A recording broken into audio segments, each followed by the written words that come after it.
Hai, saya Augie. Saya adalah salah satu mahasiswa di Universitas Macung jurusan Desain Komunikasi Visual. Disclaimer, video ini tidak akan menjelaskan bagaimana cara menjalankan atau mengoperasikan software seperti Photoshop, CorelDRAW, atau lainnya.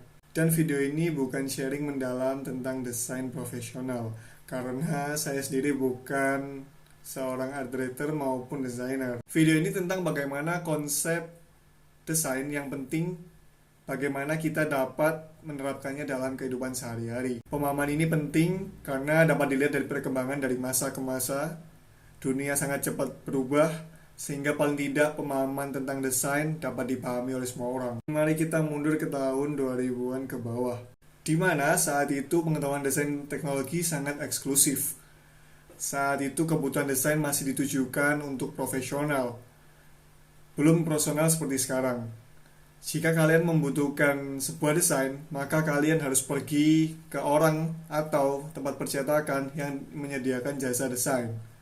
Lalu kenapa orang-orang di saat itu tidak mencoba untuk bikin desain sendiri? Nah, pertama, orang-orang masa itu tidak tahu ilmunya.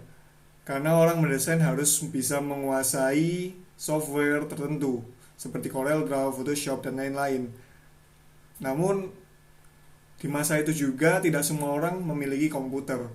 Yang kedua, bagaimana kebutuhan desain saat itu juga jarang, sehingga orang-orang berpikir buat apa belajar desain kalau pasarnya pun tidak ada. Orang-orang yang membutuhkan desain pun tidak banyak. Nah, balik lagi, itu dulu 20 tahun yang lalu. Zaman sekarang sudah beda lagi. Gimana tuh? Mari kita bongkar. Pertama, soal pengaplikasian dan kebutuhan. Zaman sekarang kita dituntut mendesain dibanding dulu. Mulai dari level personal hingga profesional. Contoh, dari SMP, SMA, hingga kuliah, kalian sering berpresentasi.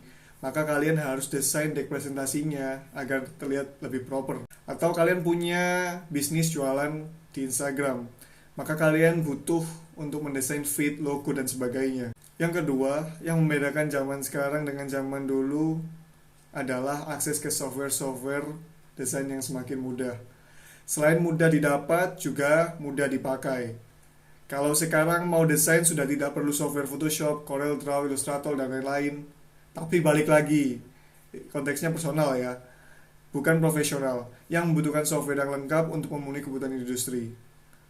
Tapi untuk desain yang sifatnya personal atau informal, aplikasi mobile seperti Canva atau Figma itu sudah lebih dari cukup untuk kebutuhan kita. Nah, itu dia. Jadi kebutuhan sudah ada, alat sudah ada. Yang jadi pertanyaan sekarang adalah cara desainnya gimana? Gimana cara menata elemen visual yang baik, font seperti apa yang dipakai, bagaimana cara memilih warna yang baik, dan lain-lain. Ini yang selanjutnya akan menjadi bahasan kita. Jika kalian tertarik dengan konten ini, maka kalian bisa subscribe dan bunyikan lonceng di bawah untuk mengetahui update video yang akan saya upload ke depannya. Sekali lagi, untuk beberapa part ke depannya kita tidak akan menjelaskan bagaimana cara mengoperasikan Photoshop, CorelDRAW, dan lain-lain. Kita akan fokus terhadap apa desain itu sendiri. Dari saya ucapkan terima kasih dan saya pamit undur diri.